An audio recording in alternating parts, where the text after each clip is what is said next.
I know the subject of the day is growth, and I am here to tell you about the largest creation of capital in the history of the world.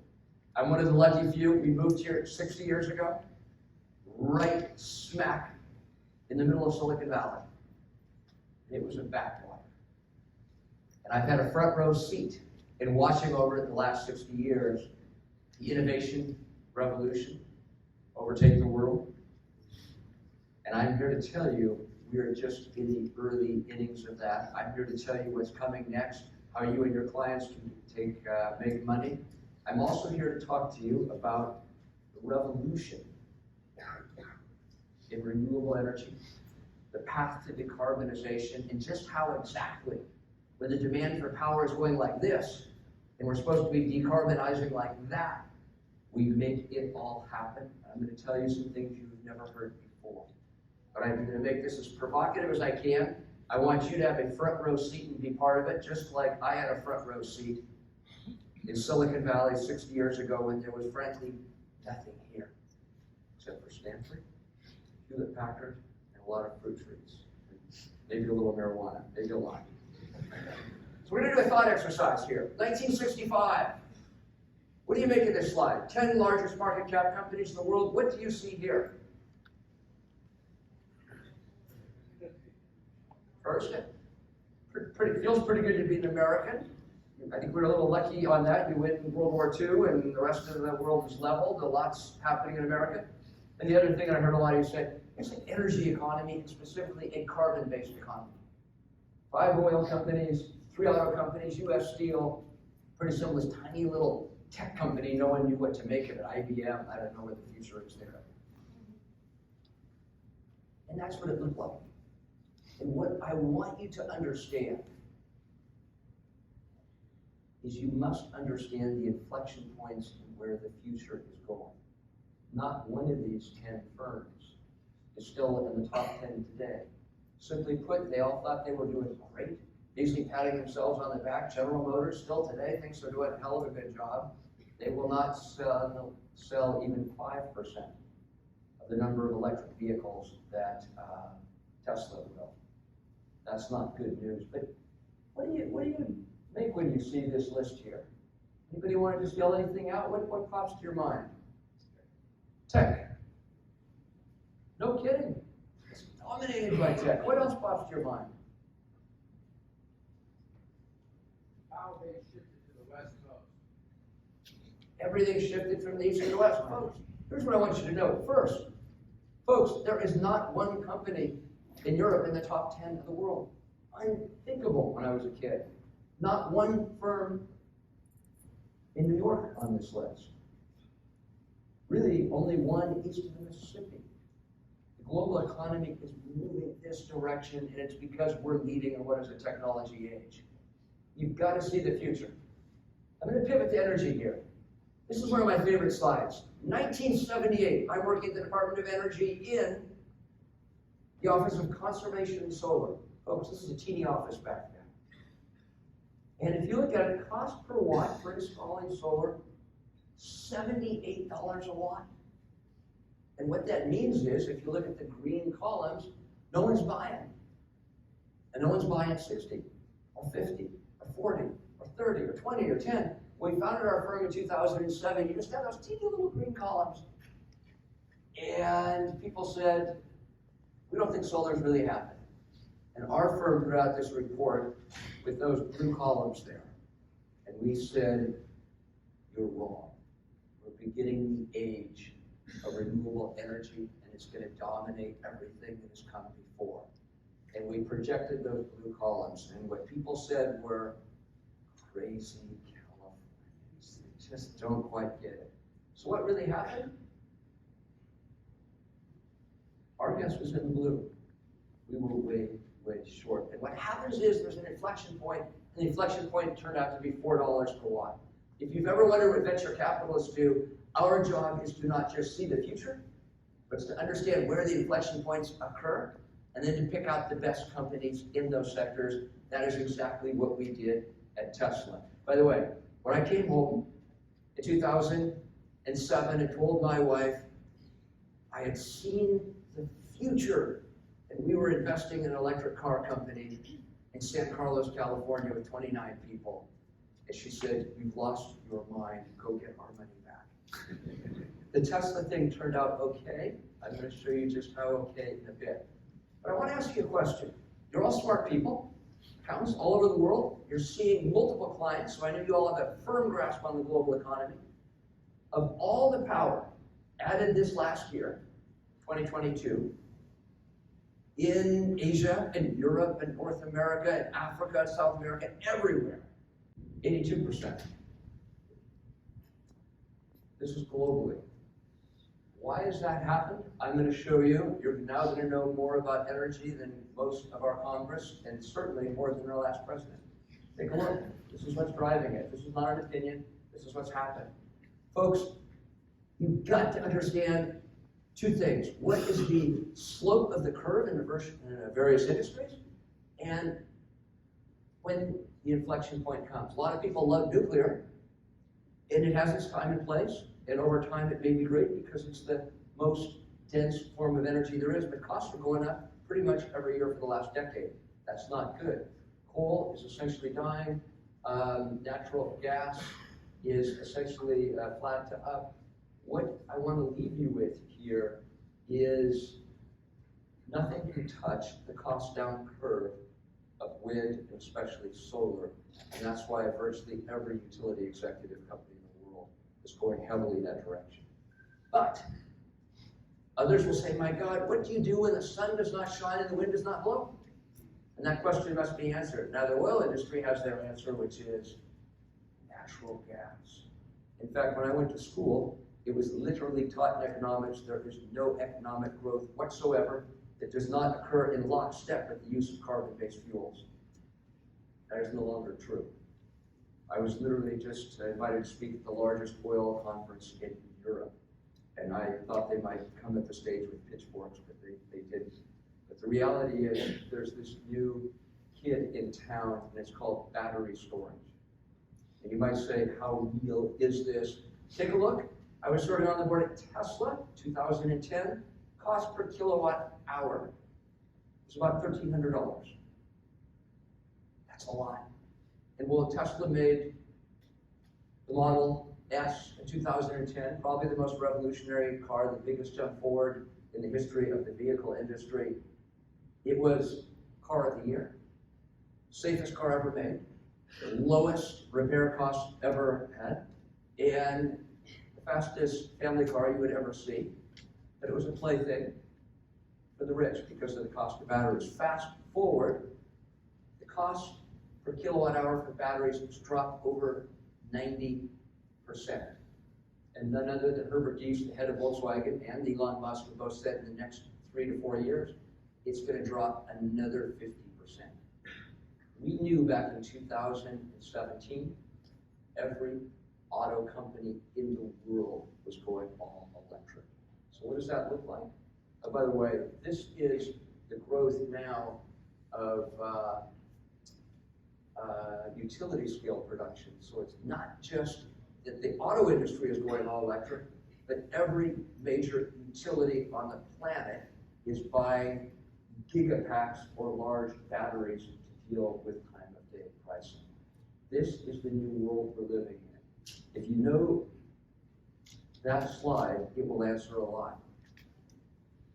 When I was serving on the board at Tesla, 2010, Elon said, for God's sakes, we need to get our battery supply pinned down.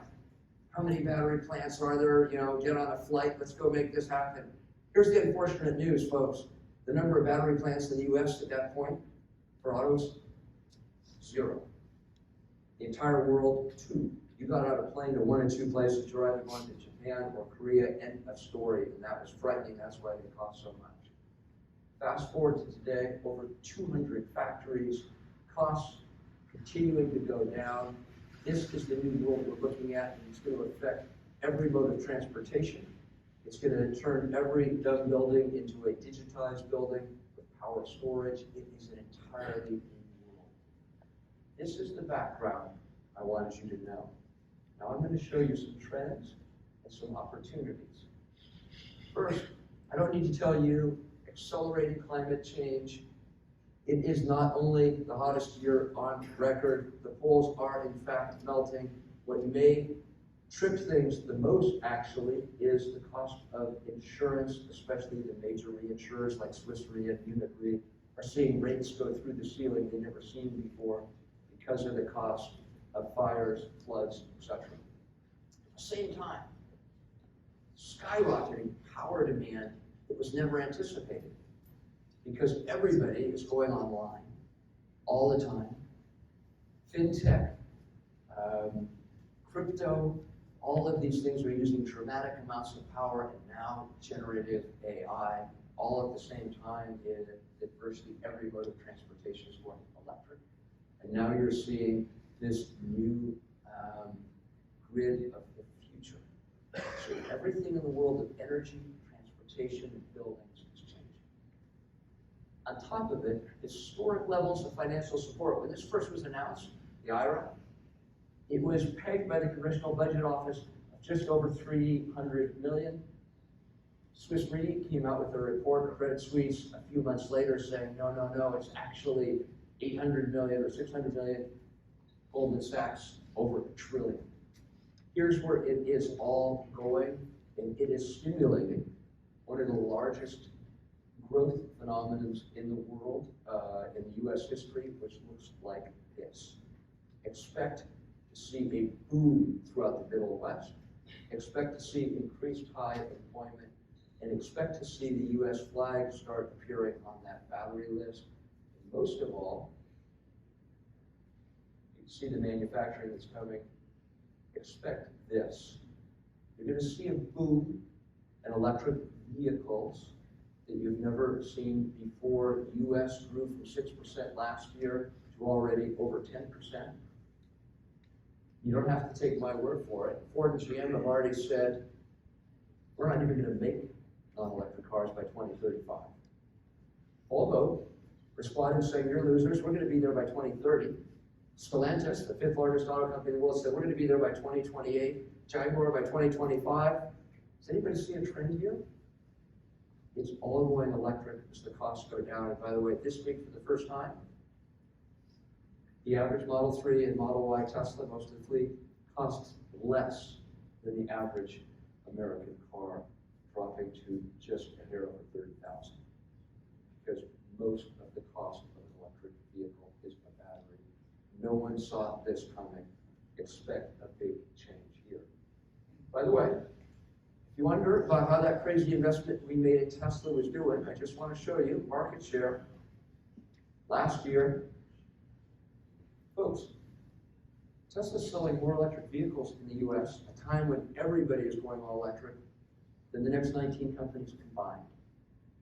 That is not bad, and they're profitable. Take a look at the bigger picture. If you look at global passenger sales, Tesla's still number one, but there is a tight race. For the first time ever, there is a close competitor, and that's BYD. And if you look at this, this just shocks most people. Everybody's like, well, where's Ford and GM? They are lost. Both of them struggling below 1%. This is a big problem. What this is boiling down to, and that's why we put it in different colors, this is really boiling down to a China versus Tesla ballgame here, with Europe struggling to catch up. And I just want to give you a sense, because I know there's still this political thing in the US, of, oh, are people really going to buy electric cars? Or is that just a crazy California thing? Here are the facts. You're seeing about 14%, will get up to 13 or 14% of all vehicles sold this year in the US will be electric. In Europe, it's going to be over 20. In China, it's over 35% already. And this trend isn't slowing down. On top of all this, there's what we call the most interesting smackdown out there. For 42 consecutive years, the number one selling vehicle in the United States is F-150, Ford. Remarkable. It's embarrassing for the Europeans. We like to drive crazy trucks that weigh 5,000 pounds in our country. But this thing could be replaced by an electric vehicle because they've got a new E-150 and it's not selling that well. This Rivian thing you will see in the middle is taking off, and the crazy thing on the right is going to be launched this month. And who knows, maybe no one buys it, but what I'm here to tell you is they have 2 million orders already.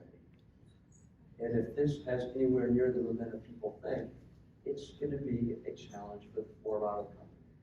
Remember the first slide I showed you, things are changing faster than we know. Opportunities, huge opportunities to sell turnkey solutions to homes of the future. People not only want to buy an EV or some solar, they want someone to sell them the whole package with solar panels, the EV, and power storage. This is what firms like Tesla are already doing, but Duke Energy, LG Chem, Sunrun are all getting in on it because people want one thing.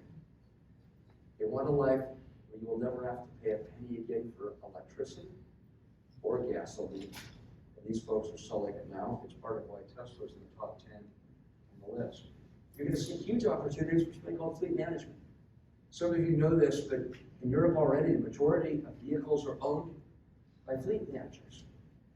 In the US, we still go with our kids every 7 years or so. We buy cars, we have to have one, if not two, if not three in our garage. That's going away. Expect a new world. And these will not only be fleets of cars with steering wheels, but they will be autonomous ride-sharing vehicles. For those of you from out of the country, you can get into a taxi cab after lunch that will not have a driver in it. That is in San Francisco today. You can see opportunities for what are called virtual power plants. This whole world of relying on the utilities for power is going away. People are giving you the batteries, the solar on the roof. This changes everything. You're going to see huge opportunities for what are called next-gen batteries. And there's going to be all different types. It's not going to be, it'll be one incumbent, but there will be multiple incumbents based on the use. You will see flying aircraft. You will see, for large-scale storage for the utilities, different battery types. And then, for all of us carrying that Apple iPhone, you will see new, cleaner, greener batteries there. And remember one other thing about batteries. They're 97% recyclable. People get upset and worried about rare earth minerals, and yes, you still need to do mining for this electrification of vehicles and transportation in the future. But you'll only have to do it once. It's quite different from oil, and the effluent will not be in the atmosphere for thousands of years. Batteries will be recycled. You're going to see huge opportunities in clean hydrogen and new fuels. We can give you a sense of what those look like. But there's one thing we don't know. Global warming, I guarantee, is getting worse year after year. We know exactly how to clean it up. Clean cars, clean utilities, clean buildings. What we don't know is how long we have. And I will tell you, as a former politician, the politicians of the world are not doing a great job at solving it. If it turns out we simply have too much carbon in the atmosphere, the thing we all turn to is this. It's called direct air capture. What you see here is a picture from Climeworks. We're not invested in this company, but it's a leader out of Switzerland. And if you say, Steve, that looks like a lot of giant hair dryers all stuck together, I would say you're correct. That is exactly what it is. Instead of blowing out air, they're sucking it in through a screen, if you will, and pulling carbon out of the air at scale. It's well out of the money now, but I will tell you, over the next 5 or 10 years, you are going to be hearing a lot about direct air capture, and whoever becomes the Tesla of that field will make trillions, because the planet may depend on it. So this is just a quick slide about us, but it tells a story. On the left, 2018, were all of our LPs. It's global. China Light Power, Origin in Australia. We have some Aussies here, big firms in Europe, ABB, Volkswagen. They invest with us to get a market rate of return, but also to tell them where the future is going. And every one of the firms back in 2018 said, we're moving quickly. We're innovators. We're doing a lot. And if you look at what was going on, the portfolio companies of ours on the right, they were pretty much all in slow-mo. If you look at what's going on in 2023, and we're just about to upgrade this, we've expanded with our fifth fund, it's even bigger. Everybody's realizing one thing. In the old days, you got to be a big company, like IBM or General Motors or US Steel, because you were good at building stuff. I'm here to tell you, you could throw that right out.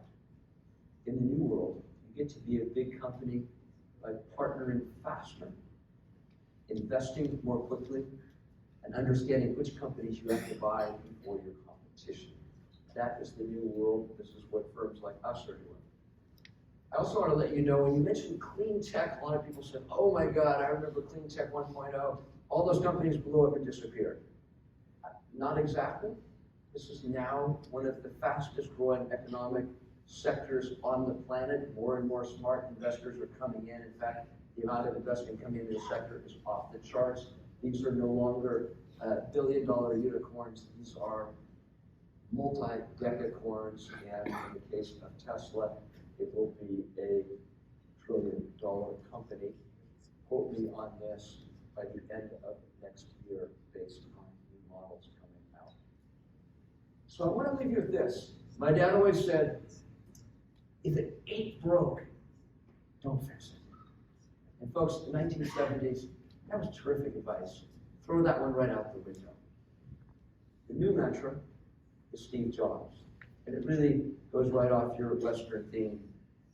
It's the pirates of the world, the innovators, the people who want to break things. And Jobs said, if you're not cannibalizing your business model now, someone else will be. We're investing in the next generation of firms that are doing just that.